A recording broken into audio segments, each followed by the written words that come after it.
Ya, bismillahirrahmanirrahim. Assalamualaikum warahmatullahi wabarakatuh. Tadi ya Umi Rika buka katanya lebih baik kita diskusi. Nggak tahu juga ini manajemen waktunya seperti apa. Terima saja dulu ya, karena memang dari siang sampai sore ini udah di sini, gitu kan. Jadi seperti kata Umi tadi, kita terbuka saja ya. Kita ilmu ini katanya diberikan kepada kita cuma setetes, ilmu Allah seluas samudera. Jadi kita pun akan mengkaji seluas samudera itu mana pula sanggup mungkin di kepala kita. Jadi kita watawasobil hak, makanya kita watawasobil hak, watawasobil sama-sama sajalah gitu kan. Jadi tadi mereka tanya kalau dikaji di kitab Fadilah Haji, ternyata haji itu wajib. Ya, itu yang Ustazah mungkin sebenarnya dulu ingin juga dipanggil Umi kan, Umi Emma. Jadi karena sudah banyak sekali, jadi kadang disingkatnya jadi Mima. Jadi tuh satu tuh yang manggil Mima juga. Jadi Mima sajalah mungkin ya, uh, Umi Emma gitu ya. Jadi seperti yang Umi Rika bilang, kok kayaknya di Fadilah haji itu wajib. Itu sebenarnya rahasia. Allah sayang sama kita, tidak diwajibkan, manis tatak saja, siapa yang sanggup. Termasuk juga zakat, siapa yang sanggup, siapa yang sampai senisab, sudah sampai batasan hartanya, itu baru wajib. Tapi sebenarnya kita pahami agama kita ini luar biasa, memacu kita untuk menyelesaikan semuanya. Karena rukun Islam kan, rukun Islam itu tiang Islam kan, robohlah sebenarnya kalau kita tidak laksanakan. Misalnya 5 ini tiang, mestinya 5, harusnya 5-nya berdiri. Memang wajib haji sebenarnya, wajib puasa sebenarnya, wajib zakat sebenarnya. Tapi kita kita kita yang bisa kita laksanakan, kita asyhadu alla ilaha illallah, kemudian kita laksanakan, kita mendirikan sholat, kemudian kita laksanakan, kita puasa. Gimana dengan haji? Gimana dengan apakah kita abaikan yang dua ini? Jadi kita harus kaya sebenarnya kan? Seperti apa kaya? Bagaimana cara kaya? Dan dari sisi agama kita menyuruh kita zuhud juga. Zuhud itu sebenarnya yang lebih bermakna adalah ketika kita punya harta. Kita punya harta, sudah selesai urusan kita ini, selesai urusan kita, tapi kita bisa zuhud kan? Itu lebih katanya nilainya lebih tinggi.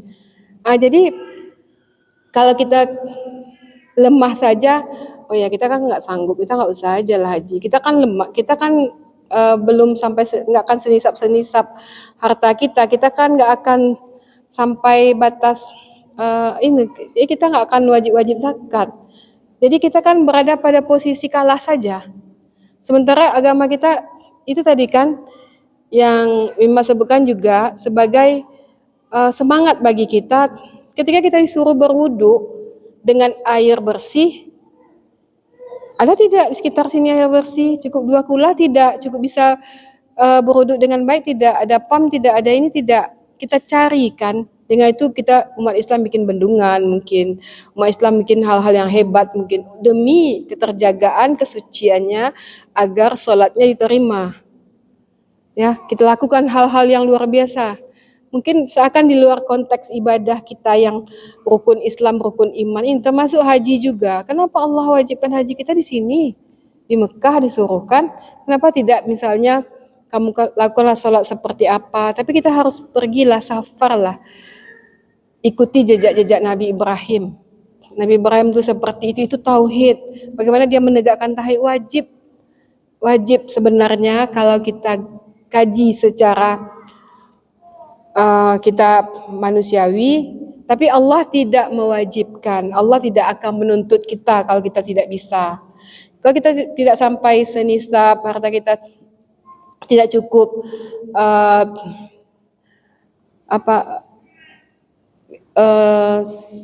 syarat-syaratnya, itu tidak ada Allah wajibkan, tidak Allah bebankan. Termasuk haji, kalau kita tidak sanggup, kita tidak bebankan. Tapi mau kita pada posisi lemah seperti itu ya, makanya mungkin minimal doa kita terus lakukan kepada Allah bahwa itu memang sesuatu yang rukun Islam kita yang harus kita kejar semuanya. Kalau kita ahli zakat, kalau bisa anak kita ahli zakat, kalau bisa anak kita haji, kalau bisa semuanya yang rukun Islam itu kalau bisa mereka kuat, mereka bisa. Kita doakan terus, semoga itu jadi berarti kan agama itu bisa terlaksana kalau kita sanggup kan? Semua rukun Islam itu terlaksana kalau kita sanggup. Kenapa kita berada pada posisi tidak sanggup? Motivasikanlah bagaimana kitanya bisa harus akhirnya kaum muslim itu sanggup. Karena siapa yang bayar zakat? Untuk apa kitab fikih? Untuk apa kitab haji? Kitab fadilah haji untuk apa? Fadilah amal itu untuk apa? Nggak usah. Jadi sekarang lagi umat Islam cukup zuhud saja. Kak, saya nggak sanggup, Allah akan memaafkan. Nggak apa-apa, memang kamu nggak sanggup, mungkin seperti itu. Saya nggak bisa haji, memang tidak wajib. Ketika tidak sanggup, tapi apakah kita merasa tidak sanggup saja? Apakah kita tidak harus terobos? Challenge tidak yang diberikan Islam itu? Seakan challenge tidak zakat, seakan challenge tidak haji, gitu kan? Apakah kita menerima saja gitu? Tidak rindu kita berkumpul dengan seluruh kaum muslim sedunia, misalnya di Makkah, Madinah, di masjid-masjid utama yang disebutkan Rasulullah, Masjidil Haram, Masjid Nabawi, termasuk Masjid Al-Aqsa, kan 3 masjid itu yang masjid yang dianjurkan kita ke sana. Kita merasa cukupkan sajalah, tidak apa-apa Allah, saya di sini, saya di bagian yang sabarnya sajakah? Kita di bagian yang sabar sajalah. Ya, kita tidak sanggup tidak sanggup haji kan manis tata, tidak sanggup nggak apa-apa, Allah kan ini, dan kita bagian yang sabar saja. Kemudian juga termasuk nenek kami ya, kalau bapak Haji Zulkifli, nenek itu doanya adalah ya Allah jadikanlah anak ambuku bahagia zakat sadonya gitu tukang bagi zakat gitu kan, berarti anaknya orang kaya semua kan, ada alhamdulillah terkabul. Padahal nenek kami itu bapak tuh 2 bulan wafat suaminya. Suami nenek itu wafat, tapi dia berdoa kalau bahkan dia emosi kalau dia dikasih zakat, anak ambuku magi zakat lah, kok kabar lagi jangan zakat lagi gitu kan. Entah betul entah enggak pula cara berpikir orang tua tuh wallahu alam, tapi anak ambu jangan dia zakat, kok kage infak atau pemberian hibah lah. Ini nanti akan jadi pembayar, ini nanti akan jadi orang yang bayar zakat. Nah, jadi itulah doa nenek itu kan, dan kalau Mima tengok kabul doa nenek itu kan, anak-anaknya itu yang bayarkan zakat gitu kan. Untuk motivasi lah kan, cerita ini sedikit. Betul pertanyaan Umi itu betul pertanyaan Umi Rika tuh tadi, seakan wajib ya memang sebenarnya cuma Allah toleran kepada kita, Allah tidak mewajibkan, tapi kita harus kalau bisa terlaksana semua rukun Islam ini.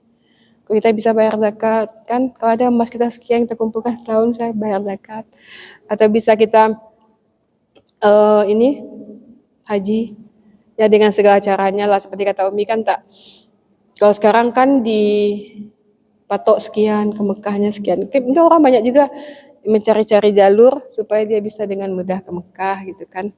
Kalau kita sekarang juga ada antrian-antrian yang ngeri pula panjangnya. Alhamdulillah tuh anak kami yang kemarin nikah tuh yang anak Ustaz I, bisa dia haji, dia Inggris kan, dapat suami Inggris juga. Situ kan ada antri-antri, langsung tahun ini bayar, langsung tahun ini pergi. Alhamdulillah itu qadarullah, takdir baik dia juga. Dan moga kita semua juga, agama kita itu agama yang luar biasa, tapi juga sangat toleransi mungkin dengan ketidakmampuan kita. Tapi apakah kita tidak challenge dengan semua itu? Itu aja Umi. Ya, ini agak berat ya, karena ini perselisihan para ulama juga kan, sampai ada yang bilang ada 2 yang berpendapat tentang kadar ini. Tapi kita menjawabnya mungkin Mima coba jawab ya. Ini sini sebenarnya di hadis Nabawi ini juga ada hadis yang keberapa nih ya?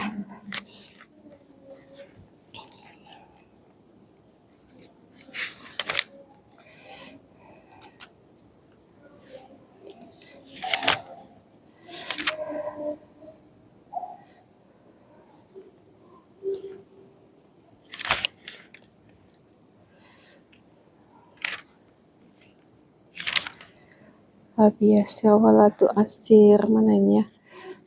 Ah,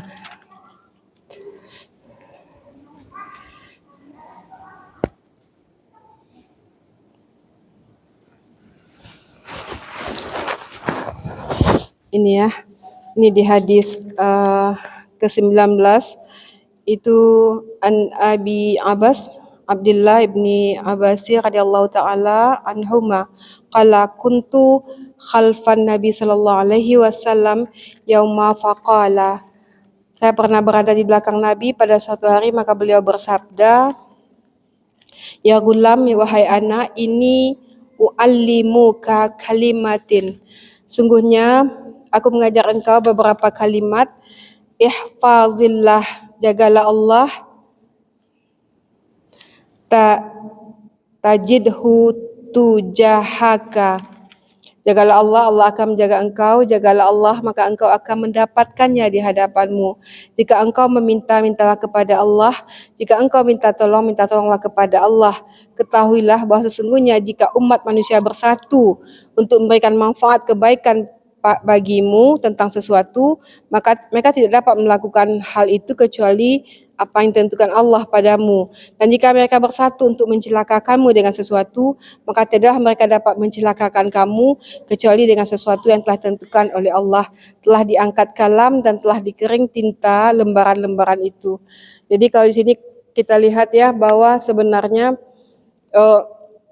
di Lauh Mahfuz itu sudah ada tercatat dengan jelas ya apa yang menjadi story-nya kita gitu, apa yang menjadi ceritanya kita. Jadi kemudian kita melihat seperti apa kita melihat kadar baik dan kadar buruk. Jadi dalam kerangka iman kita memang tidak tahu apa yang akan sebentar lagi terjadi kepada kita, kita tidak tahu. Ya, jadi itulah yang menjadi tanda tanya bagi kita, dan Allah Subhanahu wa taala juga menutup ya, bahkan dengan kelemahan kita sebagai manusia, apa yang ada di balik dinding itu saja kita tidak tahu ya. Jadi kalau bagaimana kita mengimani kadar ini, mungkin lebih ke pendapat Mima ya. Kita dalam hidup ini berusaha semaksimal mungkin, sebagaimana tadi ya, kita lihat itu haji itu wajib, zakat itu wajib ya, tapi kita berusaha maksimal apa yang menjadi sesuatu yang seakan tantangan bagi kita untuk menuntaskannya itu kita maksimalkan. Kemudian juga kalau seandainya mungkin ya pada akhir hayat kita tidak mendapatkannya, pada titik usaha yang maksimal kita redha dengan apa yang telah ditentukan Allah. Termasuk juga sebenarnya kalau kita mengukur sukses itu adalah, saya sukses adalah ketika saya dagang dan itu ada SHU-nya, sisa hasil usahanya sekian. Tapi ternyata Allah bisa jadi tidak melihat yang seperti itu. Allah melihat bagaimana proses kita.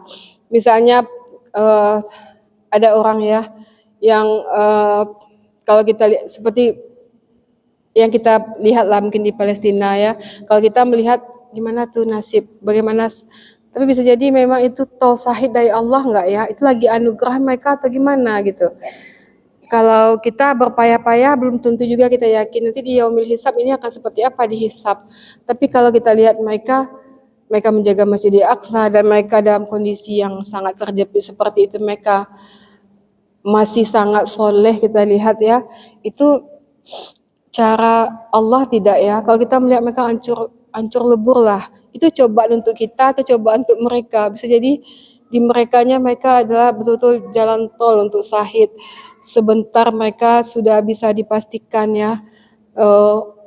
Kadang anak-anak kecil itu mereka tidak harus ujian.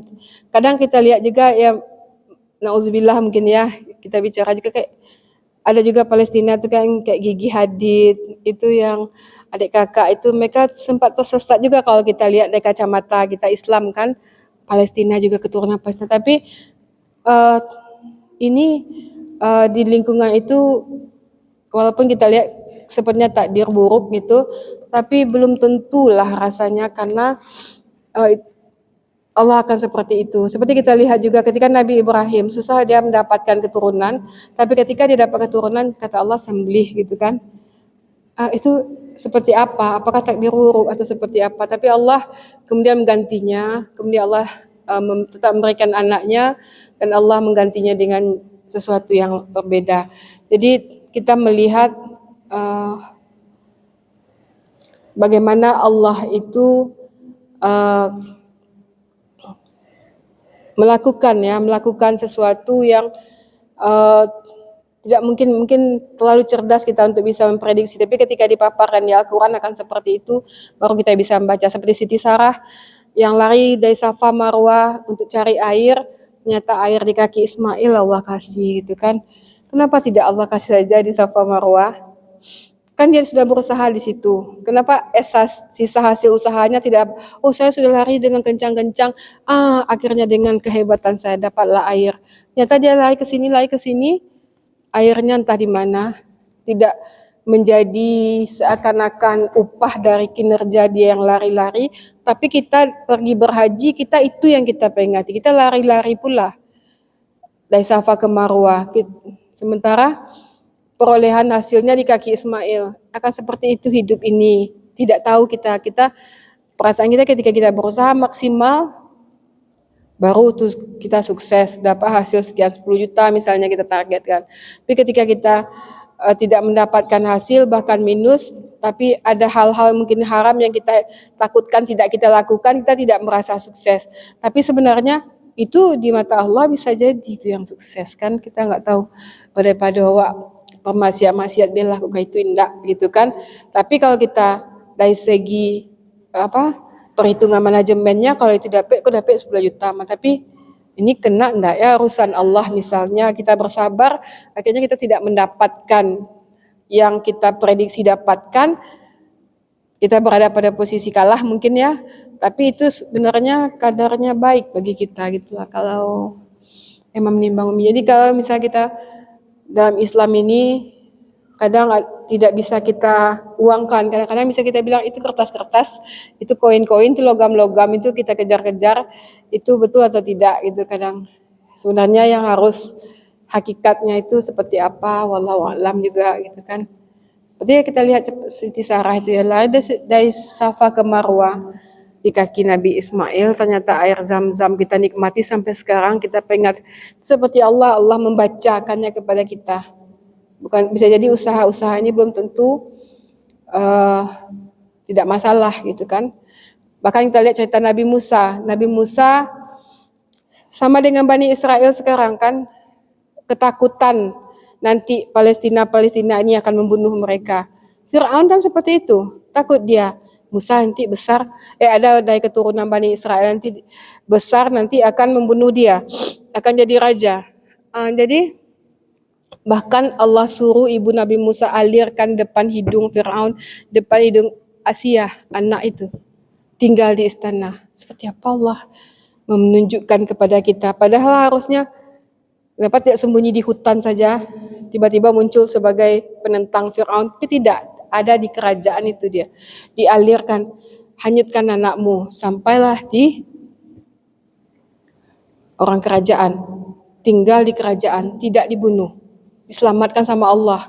Padahal harus dia yang paling harus dibunuh kalau logika kita kan. Tapi seperti itu Allah memaparkan keajaiban kepada kita, termasuk juga kita kan seperti kata Umi, kadar baik kadar buruk akan seperti apa, kita harus menganalisanya gitu kan. Mungkin memang juga tidak bisa terlalu menjelaskan karena ini juga masih ada khilafiyah para ulama kita ya. Apakah kadar itu ditentukan? Kalau misalnya kita ditakdirkan kafir, apakah kita akan kafir? Ketika kita takdirkan masuk surga itu kan wallahu alam, sesuatu yang di luar kemampuan kita juga, tapi yang bisa kita coba itu tidak kita pungkiri juga kan, karena di sini dipaparkan juga sudah ada di Lauh Mahfuz apa yang menjadi, tapi kita kan tidak tahu juga apakah berubah takdirnya atau tidak, masih Allah rahasiakan kepada kita kan. Jadi tugas kita tetap bersangka baik, tugas kita tetap melakukan yang terbaik yang bisa kita lakukan di cobaan atau ujian yang Allah berikan.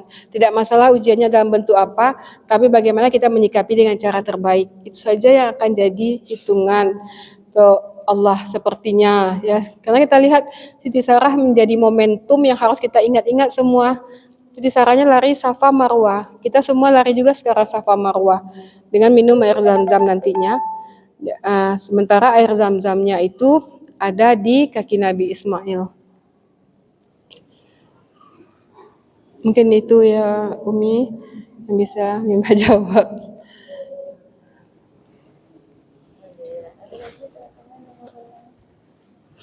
Ini sudah 3:30 Umi. Mungkin kita tutup ya. Umilah kafaratul majlisnya.